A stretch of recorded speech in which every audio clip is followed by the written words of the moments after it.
Pogovor o. Spoštovane poslušalke, spoštovani poslušalci, lepo pozdravljeni. V Katoliški cerkvi obhajamo pepelnično sredo. Z njo vstopamo v postni čas, 40-dnevno duhovno pripravo na praznovanje velikonočnih dogodkov.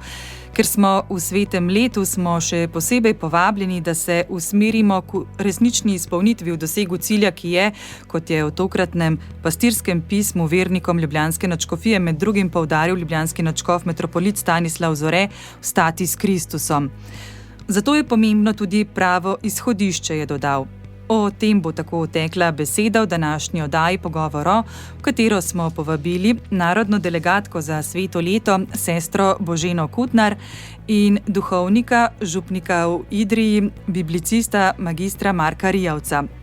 Ob koncu pa se bomo na kratko povezali še s Florido v ZDA, kamor smo poklicali pravnika in ekonomista, ki želi pričevati, kako biti Jezusov učenec v različnih življenjskih okoliščinah, doktorja Petra Miloniga. Z nami podelil nekaj svojih misli. K spremljanju programa Radia Ognjišče v tej uri vas lepo vabim Helena Križnik. Zdaj pa v studiu izrekam dobrodošlico obima gostoma. Pozdravljeni, sestra Božena Kutnar, gospod Marko Rijavec, dober dan. Dober dan. Dober dan. Tako kot sveto leto, v katerega smo vstopili na sveti večer preteklega Božiča, je tudi postni čas romanje. To je ob začetku teh velikih duhovnih vaj vse cerkve, kot je postni čas imenoval papež Leon, spomnil ljubljanski nadškof metropolit Stanislav Zore. Romanje proti cilju, ki je torej velikonočno praznovanje Gospodovega vstajenja, kot je še dodal, začenjamo z današnjim spokornim znamenjem blagoslovljenega pepela na glavi. Sestra Božena Kutnar, kakšen je pomen tega obreda? Pepel je produkt ognja in lesa. Vemo, da duhovniki oziroma mežnari ponavadi sežgejo lanske oljke, ki so ostale od cvetne nedelje, in potem iz tega naredijo pepel. Pepel je v bistvu sad tega očiščujočega ognja. Ogenj je tudi podoba svetega duha, nečesa, kar očiščuje nas, in zato ima tudi ta pepel nek očiščujoč učinek pri bogoslužju, ko nas duhovnik zaznamuje znamenjem križa. Na nek način nas spomni, da smo prah in pepel. Ko je Abraham prosil Boga za usmiljenje, je rekel: jaz, ki sem prah in pepel, te prosim. Se pravi, smo iz prahu zemlje, iz tega sveta, hkrati pa tudi res ta minljivost, grešnost, končnost. In je ta obred v bistvu povabilo k spokornosti, skesanosti, k temu, da bi se usmerili k tistemu, ki pa ima izvir življenja, da bi potem na koncu tega potovanja dejansko imeli izkustvo, da iz tega pepela pa lahko vstanemo spet v življenje, ne sami, ampak v moči Kristusa. To je nekako ta notranja vsebina tega obreda in potovanja proti veliki noči. Križ, ki ga duhovnik med obredom pepelenja nariše na naše čelo, spremljajo besede: pomni človek, da si prah in da se v prah povrneš. No, ob podelitvi pepelnatega križa lahko duhovnik reče tudi: spreobrni se in veruj evangeliju. K čemu nas vabi? Kaj nam želi sporočiti? O čem naj bi ob tem razmišljali, gospod Marko Rijavec? Zelo dobro vprašanje, ki si ga moramo postavljati pravzaprav verjetno cel postni čas. Kaj pomeni tu spreobrniti se? Je, mislim, da je tako zelo osebno vprašanje za vsakega od nas, ker mislim, da je spreobrnenje prav dobesedno osebna naloga, ki jo vsak razume po svoje.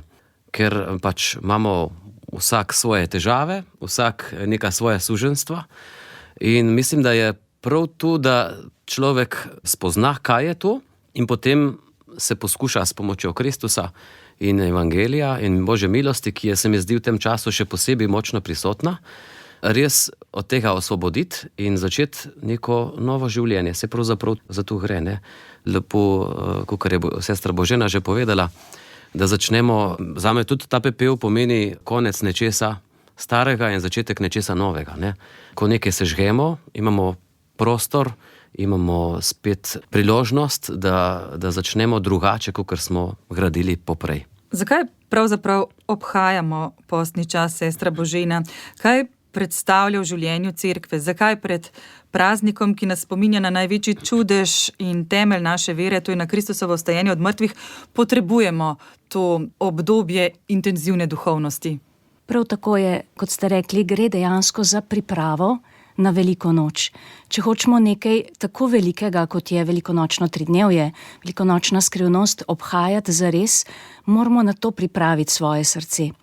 To je že v Stari zavezi bilo utemeljeno in vidimo veliko v bistvu teh zgodb v Svetem pismu. 40 je eno tako število, zelo pomenljivo, 40 dni, 40 let, Izraelci v puščavi, je potreben en čas. Središče dejansko celega cerkvenega leta je velika noč. In če jo hočemo zares obhajati, je potrebna ta priprava. Ampak se mal čudimo mogoče, ker je postni čas tako zaznamovan, bi rekli, z odpovedjo, z askezo, s premagovanjem, s preobrnenjem, s tem, da gremo preko sebe, ven iz sebe, da se usmerimo k drugim, k Bogu. Zakaj? Zato, ker v velikonočni skrivnosti ni samo vstajenje, ampak mi moramo nekako priti do tega velikega petka. Velik petek je pa nekaj, kar se nam upira. Križ, trpljenje, nekaj, kar težko sprejmemo. Ampak se mi zdi, da je postni čas tudi v zgodovini cerkve je bil namenjen temu, da so se katehumeni pripravili na krst. In na nek način je še danes to v ospredju, kako se mi v postnem času ponovno očistimo, kako ponovno pridemo v stik s to našo resnico, s tem Božjim življenjem, ki smo ga prejeli pri krstu, da bi se očistili vsega tega balasta, vse te sebičnosti, egoizma, ki je v bistvu bistvo greha. In da bi potem preko tega mi zmogli na velik petek prepoznati v križu Božjo ljubezen, vrhunec ljubezni. Mi se dejansko cel postni čas učimo, da ljubezen ima znamenje križa, da je zaznamovana s križem, da ljubezni ni brez trpljenja, da bomo potem na križu na velik petek zmogli prepoznati največjo ljubezen, v tem križu, glejte, les križa, na katerem je zveličanje sveta viselo. In preko križa gremo k vstajenju. Zelo podobno, kot smo že prej rekli, iz pepela, da vstane nekaj novega. Tukaj je v bistvu ta pot. Zato rabimo pripravo, da bomo zmogli prepoznati Kristusa, odrešenje in skupaj z njim vstopiti v to novost. Gospod Marko Rijevec, vi ste tudi magister biblične teologije. Sestra Božena je že nakazala nekaj povezav s postnim časom, ki jih najdemo v Svetem pismu in tudi, da ta številka 40 ni naključje. Seveda. Pravzaprav ta izvira iz teh 40 dni je podlaga Jezusovega posta pred začetkom njegovega oznanjevanja. 40 je sploh ena taka zelo dobro zaokrožena številka. Vsi govorijo, da pravzaprav tudi če gledamo izven religijskih okvirov, je tudi ena taka res zelo polna številka, tudi kar se tiče obdobja. Malo več kot en mesec je ravno tako, bi rekli, taka dobra preizkušnja, da se vidi človek, kakšen je res v resnici. Ker mi, recimo, kakšen dober teden, 2 tedna mi lahko skrivamo za maskami, tudi svoje odpovedi, tudi smo zelo navdušeni in zagrizeni, ampak pol po tistih 2-3 tednih moče se začnejo pa prve krize, in takrat se pravzaprav pokaže, kaj je težava pri nas oziroma katere stvari bi morali malo poštimati. Takrat se pokaže, recimo nekje na sredini postnega časa tudi, zakaj pravzaprav pri tej o naši odpovedi v resnici gre. Da gre za to, da začnemo rezati stvari, na katere smo bolestno navezani, na katere smo se, ne da bi vedeli, pravzaprav malo navadili. In tudi smisel postnega časa, ki ga Jezus predstavi, je v tem, da bi začeli najprej poslušati Boga, ki govori v našem življenju, kaj pravzaprav se tam dogaja. Bomo brali zdaj v nedeljo to poročilo o Jezusovih izkušnjavah, ki je povzetek tega 40-dnevnega časa, ki ga Jezus preživi v puščavi. In prav tam je lepo nakazano, katere so želje, ki se Jezusu vzbujajo med tem časom. To so ponavadi želje, ki nas od Boga in od bližnjega obračajo k sebi. Kakor je sestra Božena lepo povedala, gre za to, da začnemo prepoznavati, v katerih potezah se kaže naša sebičnost. In kakor vidimo, preko tega niti Jezus ni mogel. Se pravi, je to nekaj zelo človeškega, ki nam je dano kot naloga, da začnemo razvijati to pot proti posnemanju Kristusa. Ne? Velika noč je pravzaprav resnično en tak trenutek največje svobode, ki jo je izkazal Kristus v svojem življenju. Ne? Da je bil popolnoma prepuščen Bogu in popolnoma prepuščen ljubezni. Narediti točno tisto, kar je potrebno, ne da bi me pri tem ovirale kakršnekoli moje sebične želje. No in na podlagi tega smo mi sestavili zdaj v cerkvi ta postni čas, ki ima sicer že korenine dosti prej. Ne? Se postili se niso šele kristjani, postili so se tudi že Judje. Ne? Čeprav je tam post malo drugačen. Oni niso imeli takega, bomo rekli, nekega časa, postnega časa, so imeli bolj priložnosti za post. Ne? Znano je, da so se postili na ta spravni dan, ne? Jom Kipur, ko se reče po hebrejsko. In potem ob kakšnih takih spominih na kakšne katastrofe v narodu, ne? Ali pa recimo, ko se pojavlja kakšna težka stvar, recimo kakšna suša, kakšna vojska, ne? Oni so zmer tu razumeli kakor en tak alarm, da zdaj je treba nekaj spremeniti, ne? In jim je tu dalo in tako možnost, da so se mal spokorili in začeli drugače. Ne? Zelo zanimivo je, da v Svetem pismu pravzaprav v kakšnih takih močnih postih, narodnih, sploh niti ni kakšnih velikih zapisov. Razen, ne, se bo nam zdelo malo čudno, pa mogoče celo malo posmehljivo, bomo rekli, ko prerok Jona oznani Asircem, ki so bili znani kot najbolj krut narod povsod okrog, ne. In Asirci tam v Ninivah, ne, ko oznanja, se oblečejo vsi v raševino, se spravijo na pepel, postijo, še tudi krave, osli in konji, ne samo ljudje, ne. Tako da možnost je nam pokazana, ne. Znano pa je, da je tu ena taka težka stvar, ki se je težko prijela, tudi post, se pravi, v Izraelu, ne. Ne nazadnje preroki kritizirajo to, ne. Imamo znano, danes v bogoslužnem branju beremo o tem poročilu Izaija, ne, kakšen post vi opravljate, ne, vi se tam neki zvijate glavo, se delate, kakor da vam je hudo, ne, v resnici pa delate vse popolnoma isto, kakor ste delali poprej, ne. In tam se začne polmola razčiščevanje, kaj bi zdaj tu bilo ta post, ki ga Bog zapoveduje. Omenili ste evangeljski odlomek o Jezusovem postu v puščavi, ki ga bomo brali, poslušali v nedeljo. Sestra Božena, zakaj se je Jezus postil, če je bil brez greha? Verjetno si tako vprašanje marsikdo zastavlja. Meni je zelo pomenljiv ta odlomek, ki je pred tem, preden je šel Jezus v puščavo, ki se mi zdi temeljne, v moči katere je Kristus šel v puščavo in v bistvu živel te izkušnjave, pa tudi v moči katerega mi gremo v postni čas. In to je Jezusov krst. Jezus je bil krščen in nad njim je prišel Sveti Duh, podobi goloba, in on je zaslišal ta glas: ta je moj ljubljeni sin, ti si moj ljubljeni sin, ne? Nad teboj imam veselje. To je tista moč, v kateri je bil Kristus potem poslan. Ko govorimo o Jezusovem krstu, vemo, da je bil potopljen v te vode Jordana, je sprejel vso človeško grešnost nase, in je potem šel v puščavo, da se pripravi na to poslanstvo, ki ga je čakalo potem v naslednjih 3 letih. Vse do velike noči, vse do vstajenja, dejansko nekaj podobnega, kot mi hodimo zdaj, vse do vstajenja, to je tisti cilj. In to vstajenje je na nek način tudi podoba Božjega kraljestva, ki je pa podoba romanja vsega človeštva oziroma vsega ustvarjenega, dokler ne bo Kristus vse vsem.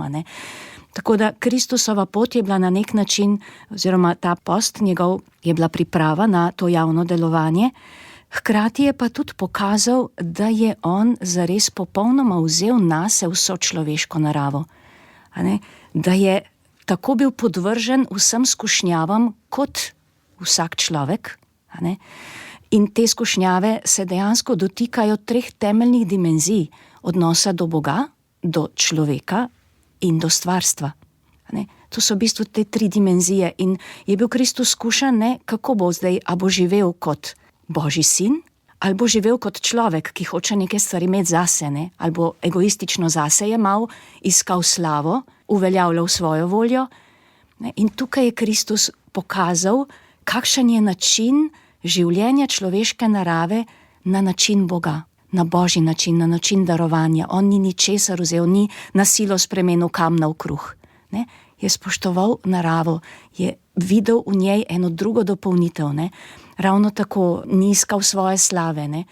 In to je v bistvu zgoščeno, kot je že prej gospod Marko rekel, zgoščeno to, kar bomo mi živeli in kar smo mi poklicani dejansko v življenju, ne samo v postnem času, a ne? Počasi se učiti, da bi ta božji način življenja, Kristusov način življenja, to, kar smo prejeli pri krstu in s čimer se hranimo v vsaki Evharistiji, da bi to zaživelo v naši konkretnosti, v naših odnosih, v naših dejanjih v vsakdanjem življenju. Mogoče na tem mestu pojasnimo še razliko med skušnjavami in grehom. Ja, skušnjava je ena grešna priložnost, a ne, ki se ti pokaže kot nekaj privlačnega, zanimivega. Zanimivo je to, mi, ko smo na začetku duhovnega življenja, so skušnjave zelo preproste, banalne, take, ki jih takoj prepoznaš, ne. Bolj kot človek gre v duhovnem življenju naprej, bolj so te skušnjave prefinjene in bolj se postavijo na tvojo stran. A ne, v bistvu delajo s teboj. Na nek način ti prihajajo misli, ki se ti zdijo na prvi pogled zelo simpatične, prepričljive, ne, dobre. Ne. Tak primer, ne, študent, ki mora študirati, ne, pa mu pride na misel, joj, bi bilo res dobro, da grem zdajle babico obiskat, pa da grem k maši, pa da bi, ne vem, se pustil, pa ne vem kaj, ne. Ki izgleda na prvi pogled tako. Ta religiozna miselnost, ne, bi nam rekla, seveda, to je več vredno, ne, če zdaj naredim nekaj takega. In tukaj je zdaj področje razločevanja, ne, zdaj kateri duh mi res to govori in kam me pelje, ne, taka misel. Se pravi, skušnjave so, polno jih je, ves čas smo dejansko v boju, mi se moramo soočiti ali pa sprejeti to, da krščansko življenje niso počitnice, ne, ampak je to stalen boj, stalno dogajanje, stalno je ena zaznamovanost s tem križem, z enim nasprotovanjem, ampak greh pa je potem, ko mi tej skušnjavi zavestno in svobodno pritrdimo, pristanemo, jo sprejmemo za nekaj svojega in ji sledimo. Ne? Tako da je kar velika razlika. A ne, tudi Kristus je imel skušnjave, ni pa imel greha. Katere so pa največje skušnjave, gospod Marko, ki smo jim izpostavljeni v današnji družbi? O, mama mia, kje začnemo? Mislim, vse to smo že prej, sva že omenila, mi imamo skozi nek strah, da nas bodo drugi premagali, oziroma da bomo zaradi tega neč vredni, ne? Prav zato zelo lepa hvala, sestra Božena, za to, da je pred postom in vsem tem, kar se tukaj pogovarjamo, pravzaprav ta zavest Božjega otroštva, ne? Božjega sinovstva. Nam nič ne manjka. Mi, ko smo bili krščeni, ko smo bili izbrani, poklicani, smo dobili že vse, kar mi potrebujemo. Vse ostalo je samo izraz našega strahu, če mogoče to ni res. Ne? Meni se zdi, da se prav vse te stvari lepijo na ta strahec, ne? Ki živi zmeraj noter v nas. Od začetka, že Sveto pismo poroča, kako se je začelo se vsem skupaj. V začetku je vse štimalo, dokler je človek zaupal Bogu, da je Bog dober. V momentu, ko se je pojavilo, ali je mogoče slučajno Bog malo tako preračunljiv, se je treba malo bati, v tistem momentu se je začela stvar sesuvati, ne? In tisti strahec v nas živi odvedno in bo zmeri živel. In ta strahec premagovati, se mi zdi, da je tu, kar mora človek narediti, ne? Nenazadnje, ta strahec se pojavi tudi v Kristusu, ne? Kaj bomo zdaj s tem naredili? Ali Bog zahteva od mene nemogoče stvari? Mi mogoče na Jezusa gledamo zmerno malo preveč idealistično, bi rekel, tako neko, kar češ, da on je bil, vse mu je bilo jasno, ne? Ampak ravno tako, če dodam lahko na to, se je v teh 40 dni Jezus posvetil temu, da je premislil stvari in se je odločil. To, kar mi beremo v Svetem pismu, o teh Jezusovih izkušnjavah, to so njegove odločitve. Kaj bom jaz postavil v ospredje mojega življenja? Kaj bo moj glavni cilj? Kako bo potekalo moje življenje? Odločitev v malem, ne? Se pravzaprav celo Jezusovo življenje in poslanstvo je skrito v tistih 3 odločitvah, ki jih sprejme, ne? In je ravno zato, se mi zdi, tudi zapisano, da bi mi razumeli, kje so področja, kjer se moramo tudi mi odločiti, ne? Kako te naše odločitve narediti bolj po Jezusovo.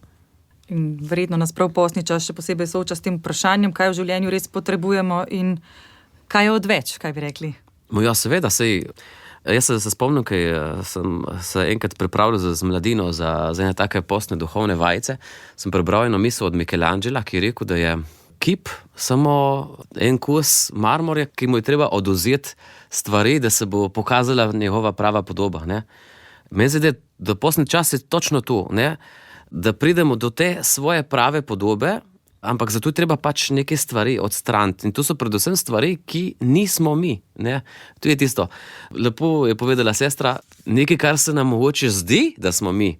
To je tisto, ne, kar je težava pri vsem skupaj. Ne? In ta 40-dnevni čas je res dosti dolg, da pridemo mi v eno krizo, ne? Da vidimo, kaj so pravzaprav stvari, ki se nam zdijo, da smo mi, v resnici je tu ena laž. Ne, to je ena maska, ki pravzaprav ne kaže naše resničnosti, ne, ampak kaže to, kar delajo iz nas želje, ki se ustvarjajo v nas in okoli nas. Ne.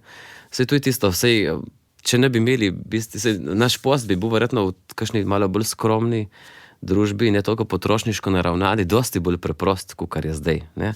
Zdaj, ko imamo vsega na pretek, ko imamo ogromno želja ustvarjenih umetno, je tu v bistvu ena težava, s katero se poldajamo malo bolj, kot ponavadi. Sestra Božina, sveti Janez Pavel II nas je v eni od svojih postnih poslanic spodbudil, naj preverimo zaklade v svojem življenju, naj ne le prepoznamo tiste, ki so lažni in se jih oklepamo, ampak naj se jih tudi znebimo. Kaj torej tisto, kar nas približuje Bogu in kaj tisto, kar nas od njega oddaljuje? Ja, se mi zdi zelo dobro to vprašanje. Prav, ker se mi zdi bistvo posta ravno to je prav eno tako vprašanje, ki si ga moramo postaviti, ko se odločamo, ko gledamo, ko razločujemo, kam nas zdaj Gospod vabi v tem postnem času, ne? Zakaj se odločiti, kje so tiste stvari, ki me dejansko ovirajo v življenju, ki so en balast, ki me ovirajo v odnosu do Boga, v odnosu do drugih, do zemlje. Ne? To so nekako te 3 dimenzije, ki so temeljne, ker bistvo greha je ravno to, da poruši odnosnost. Mi smo ustvarjeni po podobi Boga, ki je trojica. In bistvo osebe človeške je ravno v tej odnosnosti. In greh to uniči, greh to poruši. In postni čas je predvsem v tem, ne toliko, da jaz si zadam eno postno vajo in jaz zdaj treniram svojo voljo, da bom 40 dni zdržal in potem se počutim zelo fajn, ka na koncu mi uspe, ne? Ali pa sem vas depresiven, razočaran, ker pač nimam take dobre volje, a ne, take močne volje. In ravno to je tudi, zdaj, ko smo v svetem letu, a ne, to je razlika, ko govorimo zdaj o upanju, ne? Ali je to zdaj nekaj psihološkega, ali je nekaj duhovnega, ali je to ena moja sposobnost, da zdržim 40 dni v nečem, in torej gradim svojo moč na sebi, ali pa je to en dar, se jaz naslonim na nekoga, ki je močnejši od mene. In to je Kristus, in to je njegovo življenje. In mi dostikrat pozabimo, da to življenje je v nas. Ne, papež je za osrednji stavek v svetem letu izbral: upanje pa ne osramoti, ker je ljubezen izlita v naša srca po svetem duhu, ki nam je bil dan. To ljubezen, to moč ustajenja, to je v nas. Mi ob nedeljah, ko izpovedujemo veroizpoved, ne, verujem stajenje v večno življenje. Ja, to je že v nas, to ni nekaj abstraktnega. Ne. In v moči tega mi hodimo skozi ta postni čas. Tukaj mi zajemamo moč. Ne. In kako bi očistili ta odnos, da bi res zaživeli kot sinovi in hčere, da bi se ta naša podoba Boga očistila. Ne. Zato je, se mi zdi, ena taka večno aktualna prilika o usmiljenem očetu ali pa izgubljenem sinu. Ne. Ta ubogi fant, ne, ki se znajde tam med svinjami, se mi zdi to tako, res tako močna prilika, če smem povedati. Ne, zakaj Mojzes je te svinje določil, da so nečiste živali, ker ni vedel, kam jih dati, ne, ker so imele parkle in niso prežvekovali, ne. A zdaj med ene ali druge, kam naj da. In rekel, to so nečiste živali, ker niso imele jasne identitete. Torej, ta zdaj sin, ki se izgubi, dejansko pristane med temi svinjami. Ne, on tudi nima identitete, ne ve več, kdo je, ne ve več, čigav je, ne, izgubi identiteto, da je sin in reče, ja, bom šel nazaj, res sem ga polomil, bom šel nazaj in bom rekel, a sem lahko tvoj služabnik, ne, a sem lahko tam eden, ne. Torej, on si je zdaj dal eno identiteto, ki ni bila resnična, ne. To naredi greh v nas. In on je šel nazaj, je šel k očetu. In oče ni pustil, da bi on izrecitiral ta svoj govor, ne, nisem vreden zdaj, a lahko jaz tam zdaj ti služim, pa nekaj, pasem tvoje ovce, ne. Ne, oče je prehitel ga, pritekel ga, objel in poljubil, ne. In to je tista zgodba, v katero moramo mi vstopiti, to je tisti temelj, ne. oče nas takole pričakuje, da bi mi prepoznali ponovno ta njegov usmiljen pogled in sebe kot ljubljene hčere in sinove. Če se še nekoliko vrnemo k skušnjavam, tudi v samem postnem času se soočamo z njimi.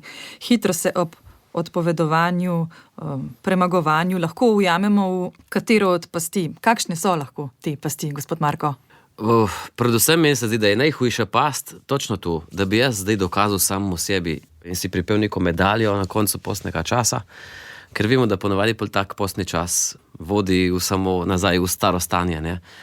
Prav zato zame se mi zdi, da je del postnega časa, poleg tega, da si postavimo neke poti, bomo rekel bolj kot cilje, poti, po katerih bi radi hodili po tem postnem času, tudi da na teh poteh se izgubimo in zabludimo in pademo. Boste mogoče malo čudno pogledali, ker boste rekli, kako, pa tu je zdaj, tako moramo uspeti, zato da bomo na koncu postnega časa rekli, ja, zdaj pa velika noč in bomo vsi veseli. Ma to veselje, ki se rodi iz naših sposobnosti, je ponavadi zelo krhka stvar, ne, bo minila res v trenutku, ko bo tisto zadoščenje, ki smo si ga pridobili s to našo lastno močjo, prišlo do neke krize, ne. Ravno zato je po moje smisel postnega časa prav v tem, da se pustimo voditi, ne.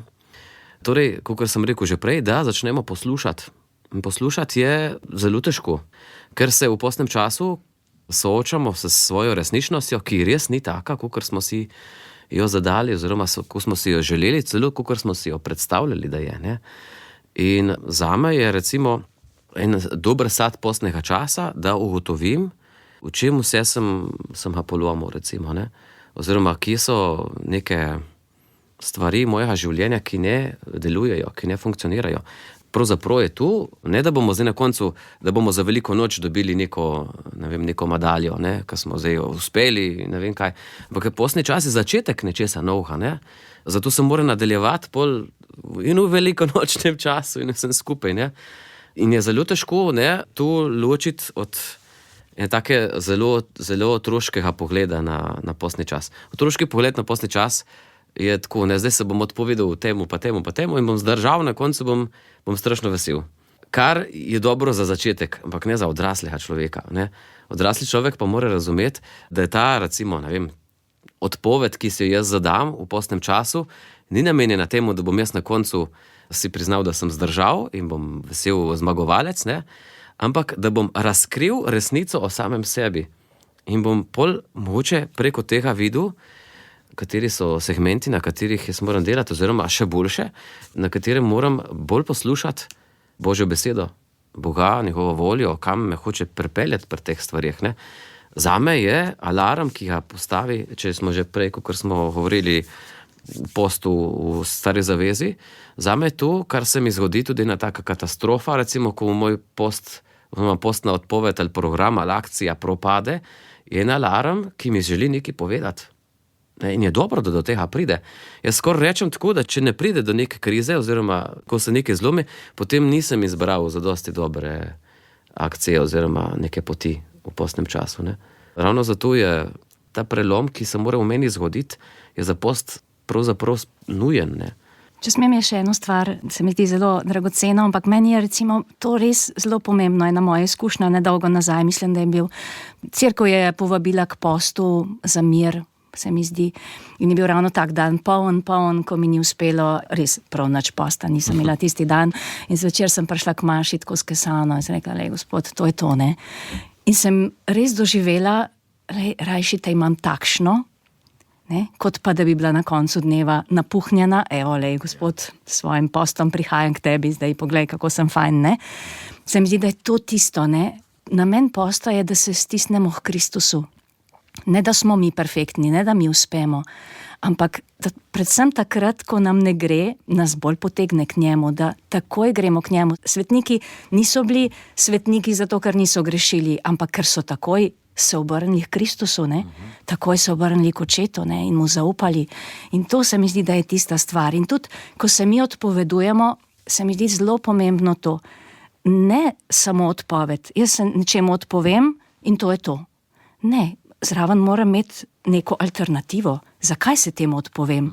Ker sem že izkusila nekaj, kar je več kot ta kozarc piva, ki ga imam pred sabo, recimo, ne?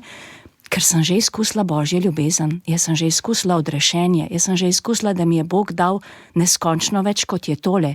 In jaz, ko se nečemu odpovedujem, z notranjimi čuti, mistiki pa duhovni očetje bojo rekli, imamo čute dvojčke, ne? Imamo zunanje čute, s katerimi okušamo, pa imamo notranje.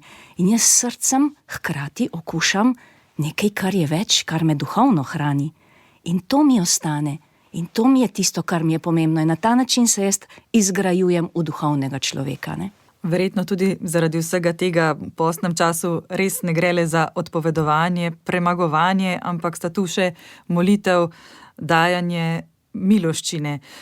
Kako so ta temeljna sredstva, ki nam jih ponuja cerkev na poti spreobrnjenja, povezana med seboj? Kako nas vse to postavi v pravo držo, do Boga, do soljudi?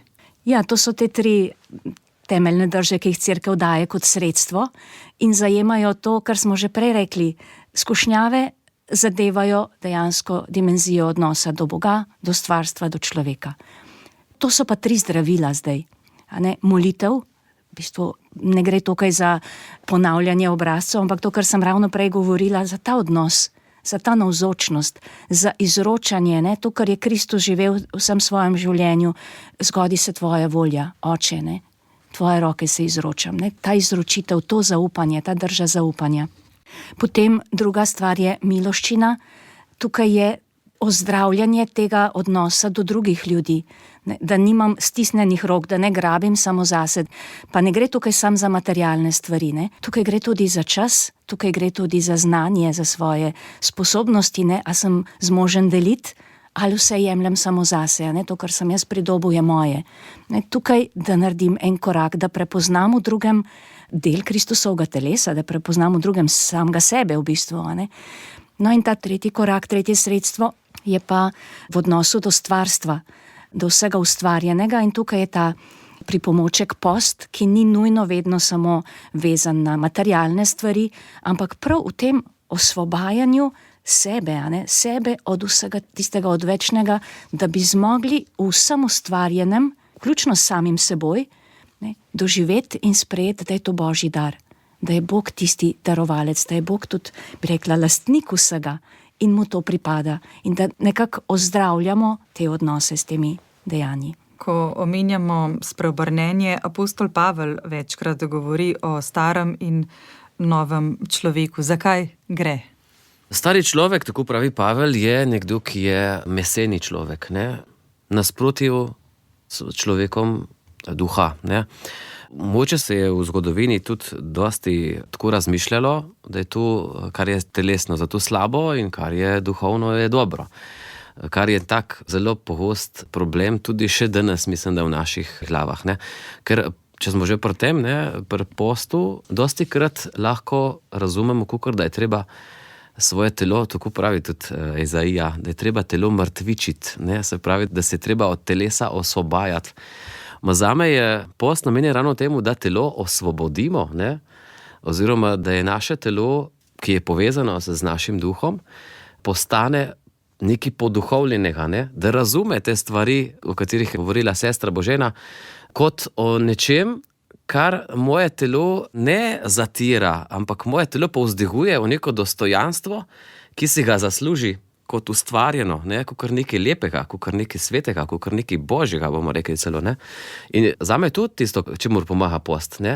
Dostikrat rečemo tudi zdrav duh v zdravem telesu, mogoče niti tega ne razumemo tako, ampak dejansko ta povezava, kadar je telo postane posvečeno, je posvečen tudi duh, in kadar je posvečen duh, je posvečeno tudi telo.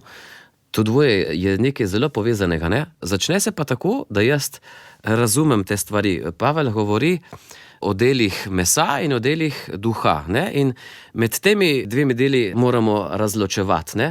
Katera so dela, ki jih zahteva, bomo rekli, meso kot neko slabotno, ne vem, prebivališče človeka, ki je podvrženo skušnjavam, zlu in tako naprej, ki verjame tistemu strahcu, o katerem sem prej govoril, in drugo, posvečeno telo, ki razume in verjame, da je prava pot v tem, da svoje življenje začnem razbremenjevati s svojimi krivdami, strahovi, željami in temi stvarmi, in da tako to telo lahko postane sredstvo, preko katerega moj duh lahko živi, se razvija, hodi naprej in postaja to, za kar je bil ustvarjen.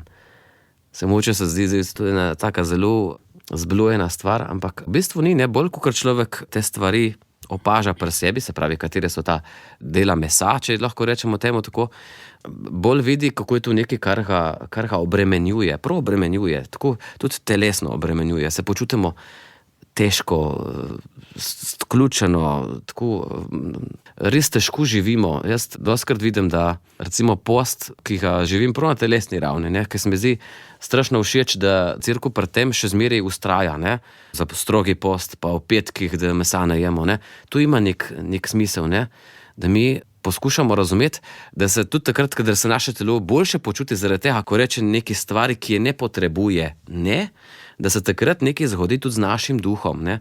O tej povezavi je govorila že sestra prej. In jim je tu res, ne vem, fantastična stvar, ne, ki jo moramo tudi kristjani, tudi na tem telesnem področju močeš spet odkriti, ne. Ker smo moče v zadnjem času začeli bolj tako, sej te telesni posti, sej niso tako pomembni, ne. Lahko tudi kakšne duhovne poste, ali pa v času, pa v govorjenju in tako naprej, kar je vse res, ne, ampak začne se prav pri fiziki, ne, tam, kjer smo mi najbolj osnovno ljudje. In tam, po moje, moramo črpati tudi iz zakladnice cerkve, ki je, recimo, s postenjem marsikakšno stvar premagala ne samo v samem sebi, ampak tudi v družbi, ne. Še zdaj marsikdo poziva k postu, ne. Ravno zato, ker je tu res eno dobro sredstvo, s katerim se stvari v našem življenju spreminjajo, tudi na duhovni ravni. Verjetno pa je najtežje vso to držo, v kateri nas spodbuja postni čas, ohranjati vse leto. Kaj menite, sestra Božena? Ja, to je tek na dolge proge. Tako v bistvu celo življenje, ja, jasno, ni enostavno, ampak imamo pa modrost cerkve je to, da nam daje take močne čase, ne, liturgično močne čase, ko se malo bolj intenzivno temu posvetimo, pa potem malo praznujemo, pa potem je čas med letom in tako ta izmenjava, v bistvu se mi zdi, da nam zelo dobro dene, ne. Po drugi strani pa res ta vztrajnost, ne, potrpežljivost, duhovno življenje ne zraste hitro, se ne oblikuje hitro, ne, je potrebna eno ponavljanje, eno potrpežljivost, ponižnost, vedno znova, iste stvari se vidimo pri sebi, ne, tudi ko hodimo k spovedi, ne, kakšni rečemo, vedno isto povem, pa nič ni boljš, ne, ampak počasi nas Gospod oblikuje, ne, da gremo naprej. Omenili smo že letošnji postni čas bogati milost svetega leta. Ima zato lahko ta čas, to obdobje, ki je zdaj pred nami, še kakšno posebno težo? Pavel danes tudi v drugem berilu bomo slišali, reče, zdaj je čas milosti, zdaj so dnevi zveličanja. Meni se zdi, da vsako sveto leto še toliko bolj pomaga človeku, da je sposoben kakšnih večjih korakov. Meni se zdi, da je sveto leto v zgodovini, ne, se pravi tudi pri Izraelcih, je bilo zmeraj leto, ko se je nekaj velikega zgodilo, ne.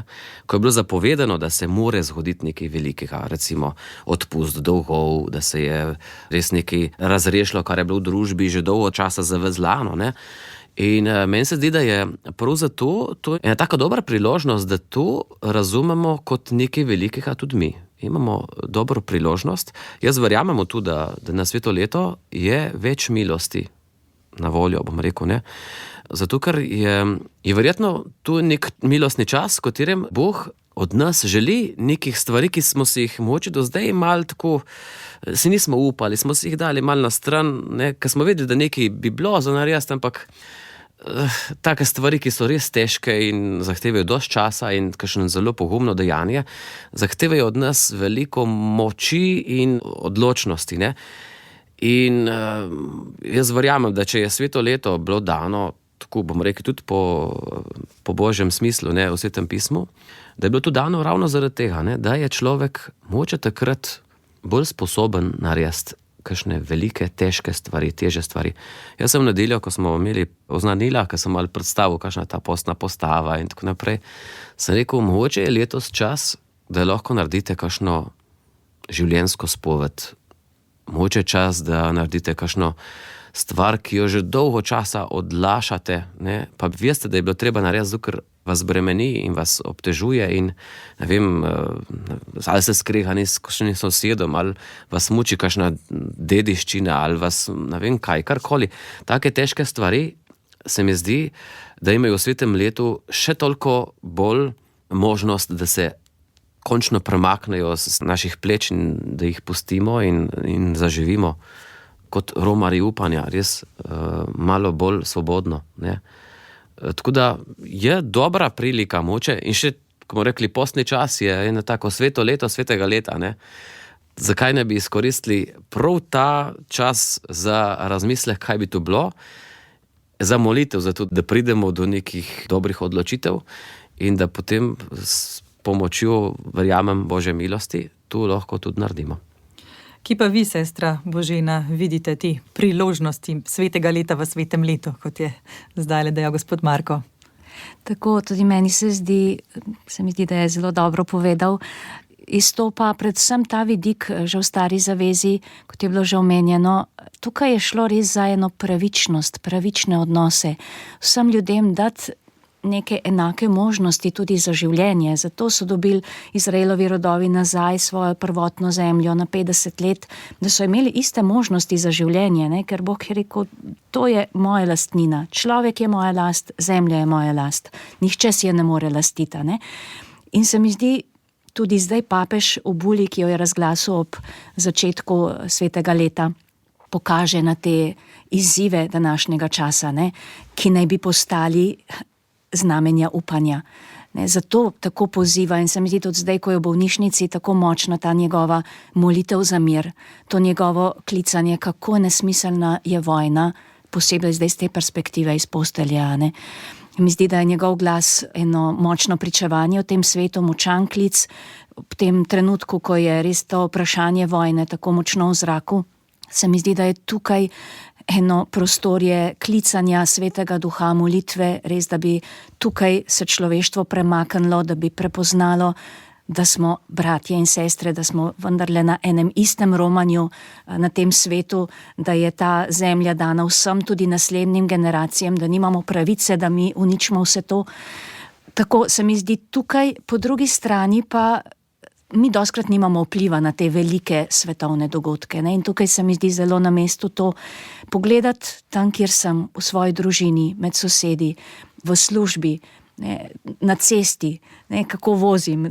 Čist take preproste stvari, kako narediti nek korak, kako pustiti, da bi ta pečat Božje lepote, Božje odnosnosti, tega, kar je v nas, to, kar je najbolj lepega v nas, da bi zaživelo, da bi zacvetelo, da tukaj naredimo en korak naprej, da tukaj osvobodimo te krivične spone, ne? Tako kot pravi postni čas, ker je zelo močno nek prerok Izaija. Predtem, ko mi beremo ta odlomek, očistite se, osvobodite se, ne, pravi, jaz imam dosti teh vaših žrtev in daritev, ne prenesem jih, ne. Tako zelo res pove, da se kar malo strašiš, ne, kako Bog čustvuje močno, ne, jasno po besedah preroka Izaija, ampak v tem smislu, ne, nehajte se zdaj vi žrtvovati, nehajte se darovati, dajte raj živeti odnose, tako kot se spodobi, ker nič ne pomaga. Zdaj postiti se, jaz se lahko postim cel postni čas, se odpovedujem, ne vem čemu vsemu, ne, ampak ne pogledam pa svojega sobrata, svoje sosestre, ne, svoje žene, svojega sodelavca, ne. Tukaj je ta izziv in posta in svetega leta. Sestra Božena je omenila papeža Frančiška, ki ga je bolezen priklenila na bolniško posteljo. Kako vas, gospod Marko, nagovarja ta njegova drža v teh dneh, ko pravzaprav doživlja svoj osebni križev pot? Meni se zdi, da tako kot papež Janez Pavel II, tudi on se s to boleznijo svojo zelo dosti prečuje, ne? Meni se zdi, da je, čeprav bo tu malo čudno slišati, ne, za Frančiška verjetno ta bolezen njegov osebni poraz. Tako jaz vidim, ker pač ne, v svetem letu, ko človek bi moral vse to voditi, nagovarjati, te romarje sprejemati in jim nekaj povedati, v bistvu ne more, je tiho, ne. Ampak dajte mi povedati, a ni ta njegova tišina bolj zgovorna, kakor vse njegove druge pridge, ki smo jih poslušali. Ne, ko z nemočjo pričuješ in s tem pokažeš, da v bistvu služiš tudi takrat, kadar ne gre po tvoje, kadar se ti tvoj načrti, programi se sujajo, ne, da mogoče takrat pokažeš še toliko bolj, da si v službi nekoga drugega, ne v službi samega sebe, svojih besed, svojih dejanj, ne vem, kakorkoli, ne, ampak v službi nekoga, ki je večji od nas. Ne. In mogoče je to za naš postni čas kristjanov eno tako pričevanje, ne, da bomo znali s svojim življenjem, s svojimi odločitvami, besedami, dejanji začeti kazati Boga, ne, da postanemo spet učenci, si pustimo kaj dopovedati in mogoče kdaj tudi namesto s kakšnim prepirom, uveljavljanjem svojega stališča, začnemo stvari spremenjati s tišino in s poslušanjem. Sestra Božena, verniki in ljudje dobre volje so se teh dneh tudi povezali v prošnjah za papeža Frančiška, v željah po njegovem čimprejšnjem okrevanju. Kaj vam pa sporoča ta molitvena veriga, ki se je stkala? Zelo lepo se mi zdi, res z veseljem, kadar le morem se pridružim zvečer ob 9. tej molitvi iz Trga svetega Petra. Mi je ganljivo, koliko ljudi se zbere tam. Nekako je v bistvu tudi to en del tega jubilejnega leta, nekaj, kar ni bilo načrtovano. Zelo je načrtovano vse bilo, ne, vsa ta jubilejna srečanja. Kakšne stvari nam pa grejo mimo naših rok, jih pa Bog načrtuje nekako mimo nas in se mi zdi, da je to en zelo močen trenutek. Zdaj bom rekla eno stvar, tako tudi ko sem malo bolj v teh programih, ki jih pripravljajo v Rimu, da ne včasih se lahko zdi, ali pa je nevarnost, da bi se zdrsnilo v mal en verski turizem. Da tudi včasih pri kakšnih teh jubilejnih dogodkih malo zmanjka neke res tiste duhovne note, tiste ene globine. Tukaj se mi zdi, je pa zdaj en trenutek, ko se ljudje res ustavijo, pridajo res zastonsko, nič ne bodo nekaj videli, ne bodo nekaj doživeli, ne bo nekega manifesta, ampak res ena molitev, ponižna prošnja, en izraz ljubezni do enega trpečega pastirja, ki je so svojo papeško službo zares bil blizu ljudem, nagovarjal ljudi, vabil k molitvi, bil zelo blizu ubogega človeka, bolnikov, koliko slik imamo, ko je on objemal te uboge bolnike, zapornike, ima res zelo srce, bi rekla, za te obrobne in tudi je v tem jubilejnem letu postavil v sredino ubogega človeka, In zdaj je on bi rekla, ta ubogi človek in mi prihajamo, tudi mu izkazujemo to ljubezen na ta način, da ga podpiramo, da molimo za njega, da hodimo skupaj z njim ta križev pot. Tako da se mi zdi, da je to en velik dar cerkvi. Je to en velik božji dar cerkvi in ena previdnost, da se je tako zgodilo. Sklenili bomo, sestra Božena Kutnar, gospod Marko Rijavec, iskrena hvala za obisk in za vse izrečene misli, ki naj bodo spodbuda, da v letošnjem postnem času, ki ga torej bogati ta milost svetega leta, odgovorimo na klice k spreobrnjenju in spravi ter resnično postanemo romarji upanja. Poslušate Pogovor o. Naročite se na podcast oddaje na radio.ognisce.si. Spoštovane poslušalke, spoštovani poslušalci, v nadaljevanju pa bomo objavili še pogovor z doktorjem Petrom Milonigom. Zaupal nam je svoj pogled na obhajanje obdobja, v katerega vstopamo na današnjo pepelnično sredo. Dr. Peter Milonik je koroški Slovenec, pravnik in ekonomist z več desetletnimi izkušnjami v številnih mednarodnih podjetjih ter prav tako eden naših prvih diplomatov. Je pa tudi pisatelj. V svojem prvencu, Zasidran v veri, med drugim vabi k razmišljanju o tem, kako biti Jezusov učenec v mnogih življenjskih okoliščinah. Zanimal nas je torej njegov pogled na teh 40 dni duhovne priprave na obhajanje velikonočnih dogodkov, ki so pred nami. Poklicali smo ga na Florido v ZDA. Dr. Peter Milonik, lepo pozdravljeni. Tudi vam lep pozdrav in pozdravljam tudi vse poslušalce in poslušalke Radia Ognjišče. Dr. Peter Milonik, kaj torej vam pomeni postni čas, v katerega smo vstopili? Ja, zame je postni čas, če se mogoče izrazi malo klišejsko, predvsem notranja priprava na veliko noč. Velika noč je največji praznik krščanstva. Zame osebno bi rekel tudi celo največji praznik človeške zgodovine, ker Jezus Kristus raztrgal verige človeškega greha na križu, z vstajenjem je uničil smrt in ker nam je ponudil posinovljenje in odprl obljubo večnosti. Na takšen praznik se je treba notranje in tudi na zunanji način seveda ustrezno pripraviti. To je zame čas okrepljenja molitve in premišljevanja o božjih rečeh, o našem poslanstvu, pa tudi o moji konkretni vlogi v svetu. No, postni čas nas vabi k odpovedovanju in odrekanju prav tako.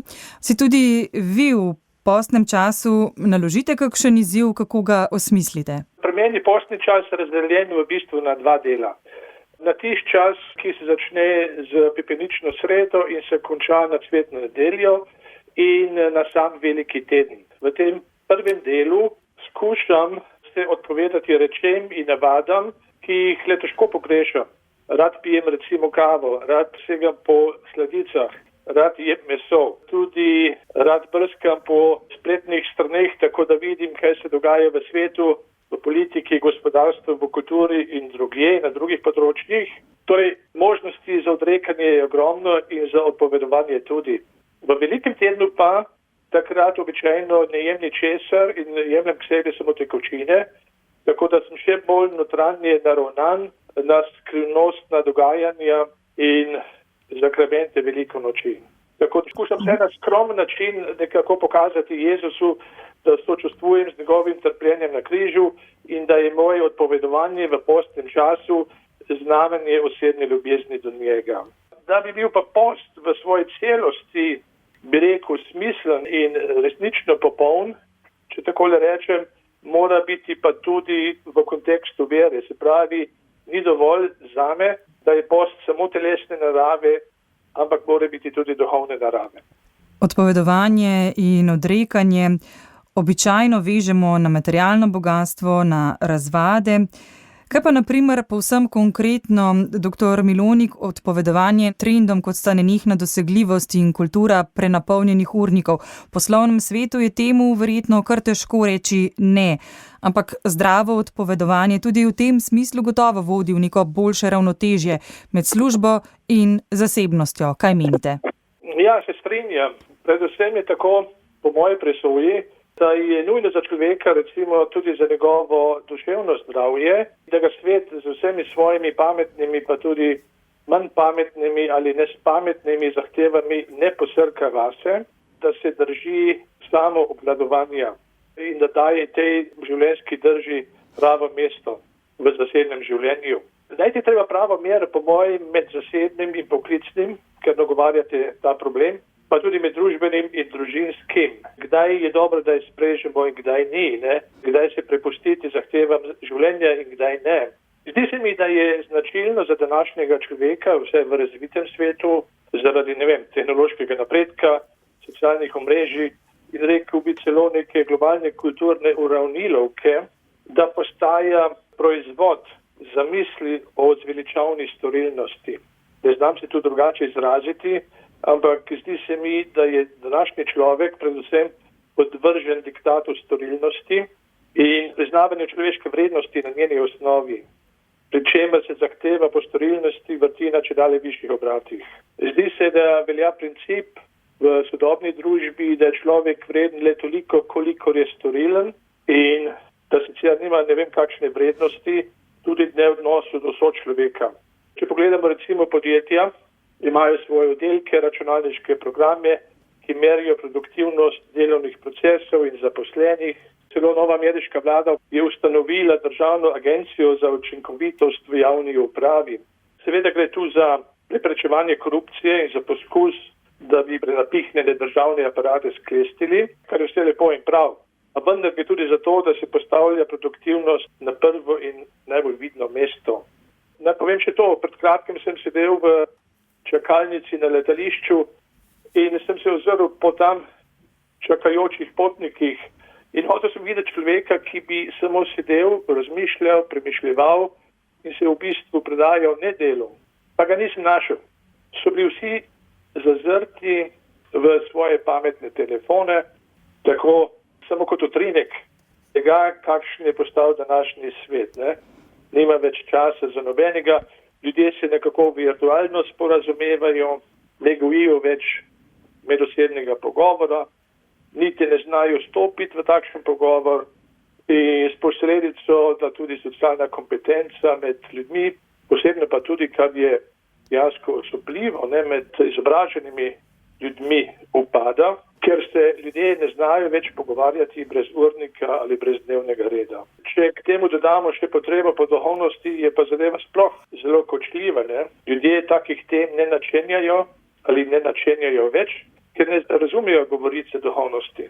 Ne delajo na sebi, so veseli državljani svojih omejenih uvidov in pravzaprav bez želje in volje, da bi iskali bližino božjih navdihov. Če skleneva, dr. Milonik, kaj bi v začetku tega postnega časa položili na srce vsem, ki naju poslušajo? Jaz bi rekel, duhovni post je najbolj potreben v tej celotni zadevi. Telesni da, ampak telesni je stopnica do duhovnega posta. Duhovni post nas odpira za božja spoznanja in nam odpira na široko in globoko duhovna obzorja. Zato bi rekel, bodite odprti za ta duhovni post in ne vežite ga samo na postni čas, ampak se ga poslužujte tudi sicer med letom. Dr. Peter Milonik, iskrena hvala za te vaše misli. Vse dobro vam želim, lep in blagoslovljen postni čas in seveda potem tudi doživete velikonočne praznike. Enako tudi vam in vsem poslušalcem Radia Ognjišče. Spoštovane poslušalke, spoštovani poslušalci, oddaja Pogovor o je s tem končana. Če ste jo zamudili, naj spomnim, da bo jutri ob 23. na sporedu tudi ponovitev. Že prav kmalu pa bo v audio arhivu na spletni strani Radia Ognjišče na voljo posnetek. Miren večer. Tudi o poslušanju našega programa vam želim Helena Križnik. Veliko povemo, tudi z druge strani.